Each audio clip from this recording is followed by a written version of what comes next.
You probably know that it's important to eat fruit and vegetables. But do you know why? Fruit and vegetables contain some very important nutrients that our bodies need.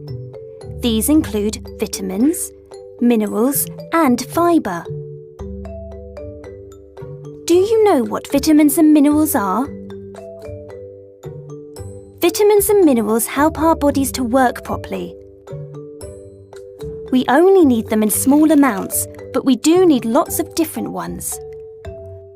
The very best way to make sure we get all the nutrients we need is to eat a wide variety of different foods. All of the healthy food that we eat contains vitamins and minerals. To get enough of all the vitamins and minerals our bodies need, it's very important to eat a variety of fruit and vegetables. And vitamins do some very important jobs indeed. Vitamin A, found in orange fruit and vegetables, such as apricots and carrots, and dark leafy vegetables, such as Savoy cabbage, helps to keep our vision healthy. Vitamin B1 helps our bodies release energy from food so that we don't feel tired.